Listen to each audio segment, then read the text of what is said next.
Aujourd'hui, on parle refroidissement et je suis très content parce que on va découvrir ensemble un petit water cooling en 240 mm qui est vraiment pas très cher et justement on va le tester et on va voir ce qu'il vaut dans cette vidéo. Donc du coup, je parle bien évidemment du Thermalright Frozen Prism en 240 mm. Il existe en deux couleurs, noir et blanc. Donc là ici on a la version noire et à savoir que la version noire coûte un peu moins cher que la version blanche. Il y a une dizaine d'euros de différence. Donc après, voilà, ça dépend de ton boîtier. Si tu es en blanc, bah, dans ce cas-là, tu peux prendre le blanc. Sinon, si ça n'a pas d'importance, tu peux partir sur le noir, qui sera un peu moins cher. Du coup, très rapidement, on va découvrir le contenu de cette boîte. Et ensuite, je vais vous parler un petit peu de ce water cooling. Ensuite, on va se faire un petit tuto installation. On va le mettre dans le PC. Et bien sûr, après, on va voir les tests de température. Et justement, ça va être intéressant puisqu'on va voir les tests de température avant l'installation du water cooling et après. Donc là, actuellement sur mon PC, je suis sur bien sûr un Ventirad de base, à savoir que j'ai le Ryzen 5 5500. Donc oui, bon, c'est clairement un peu démesuré, un 240 mm, mais je pense que le avant-après entre les deux, ça va être vraiment intéressant de voir à quel point le Ventirad de base est vraiment pas terrible. Donc du coup, c'est parti, on commence la vidéo tout de suite. Du coup, on va tout de suite passer à l'unboxing. Très rapidement, je voulais vous parler des compatibilités. Donc, il faut savoir que ce water cooling est compatible, bien sûr, du côté d'AMD avec les processeurs AM4 et AM5, donc la dernière génération de processeurs AMD. Et sur Intel, on est bien sûr compatible sur le 1700, comme on le voit là, et d'autres sockets antérieurs. Donc après, je vous invite vraiment à voir la fiche technique pour être sûr de sa compatibilité. Mais en tout cas, si tu es sur les dernières plateformes actuelles, pas de souci, c'est compatible.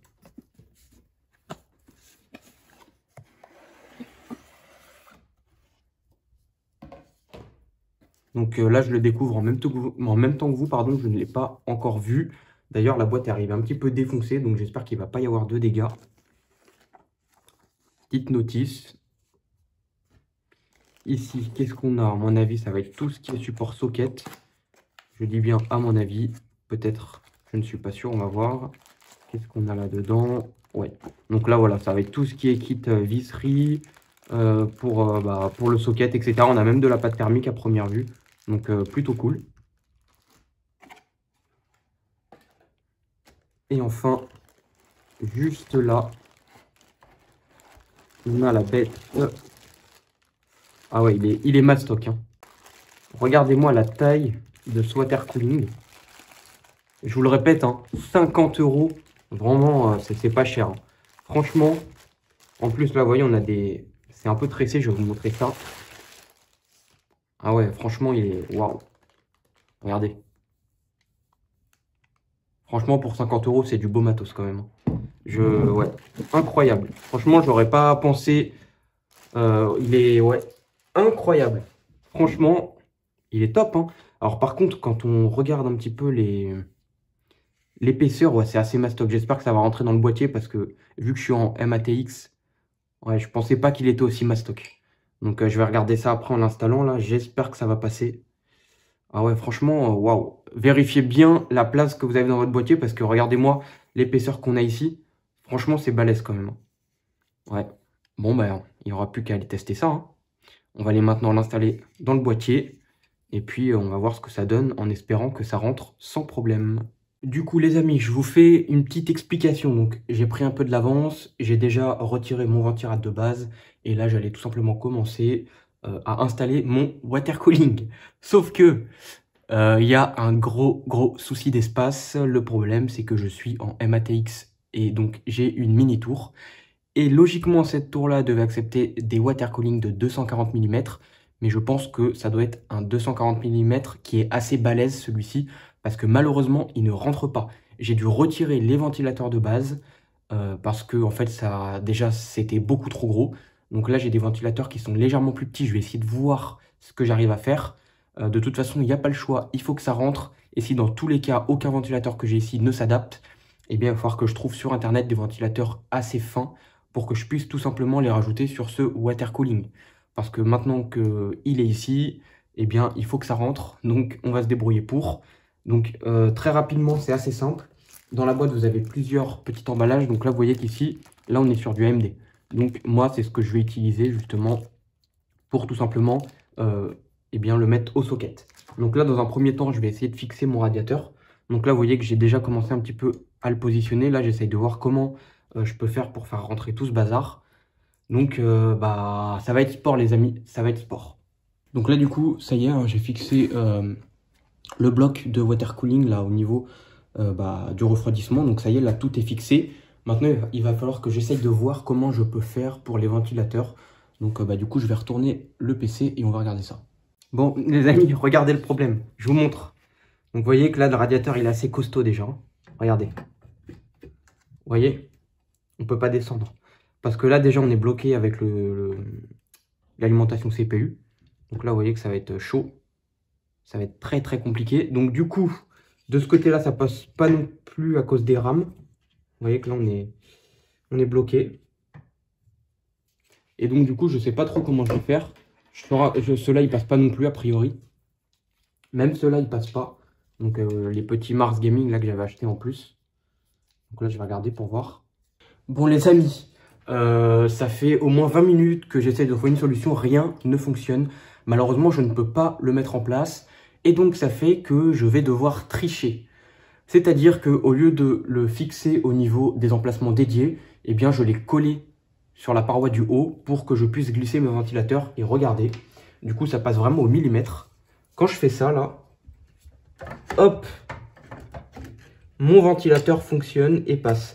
Par contre, alors, ceux-là, ils sont peut-être un peu plus larges et les autres qui sont un peu plus fins. Et donc, ça touche pas au niveau des barrettes de RAM. Donc, je pense que je ne vais pas mettre les ventilateurs de base, mais les Mars Gaming. Parce que, malheureusement, je n'ai pas le choix. Hop, donc je vous montre ça tout de suite. On va mettre le petit Mars Gaming. Et regardez, ça rentre beaucoup plus facilement. Hop là, alors attendez, il est mal fixé. Voilà.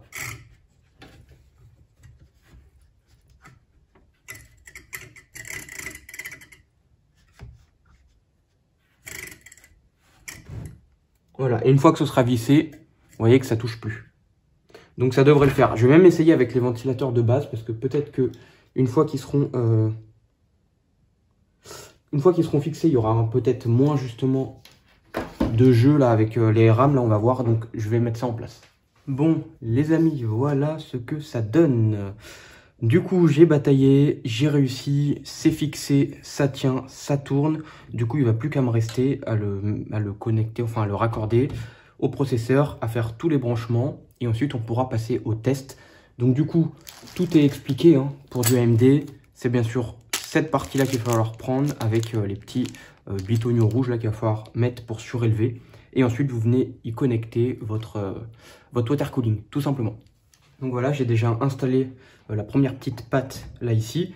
Du coup, on va mettre la deuxième. Hein. Donc rien de plus simple. On met les petits trucs rouges là juste ici. Un ici. Un ici. On positionne notre petit bitonio là. Donc alors attention, ça c'est pareil. Hein.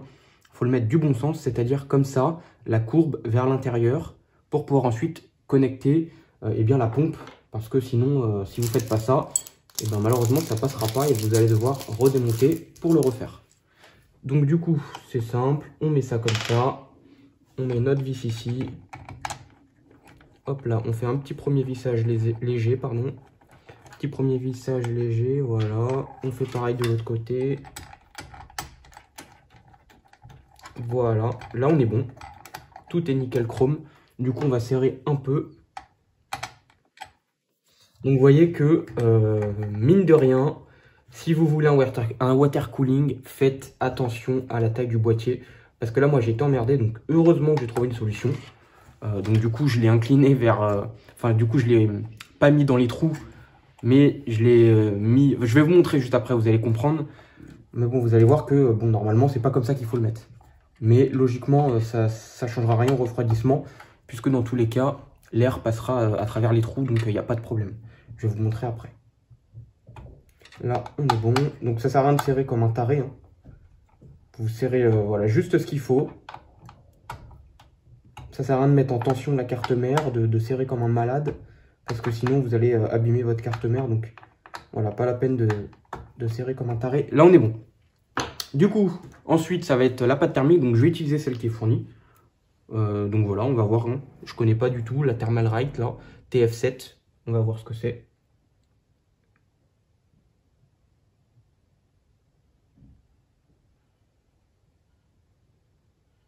Voilà, donc vous appliquez. Alors moi, je vais faire ma petite technique, hein, pour ceux qui le savent. Je vais l'étaler, comme ça, tout sera parfaitement appliqué.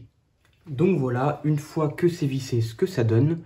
Donc là, c'est bon, tout est mis correctement. Et donc maintenant, eh bien, il n'y a plus qu'à brancher du coup les câbles au niveau tout simplement CPU. Et puis bien sûr pour les RGB, les ventilateurs, etc. Donc regardez, je vous montrais tout à l'heure. Regardez où est-ce que j'ai mis. Je les ai mis ici. Vous voyez? Et donc, je peux pas mettre toutes les vis en plus de ça. Donc là, je vois qu'il y en a encore une que je peux mettre ici. Donc, on va la mettre. Hein. Ça fait toujours du soutien en plus.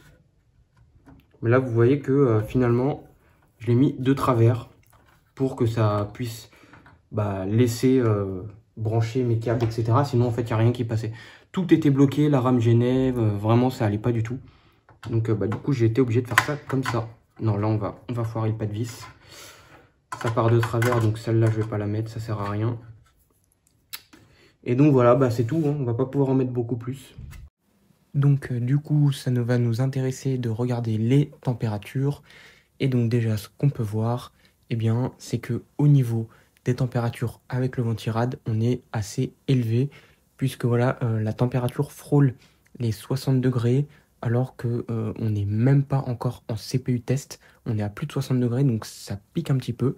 Lui, le GPU est quand même bien refroidi, malgré que eh bien, le ventirad de base génère pas mal de chaleur. Et ce qui est intéressant de voir, c'est qu'au niveau du CPU test, on est sur du 80 degrés, ce qui fait qu'on est environ sur des températures de PC portable. Et donc forcément, pour une tour, ça fait beaucoup. Et donc le but, c'est de baisser cette température tout simplement.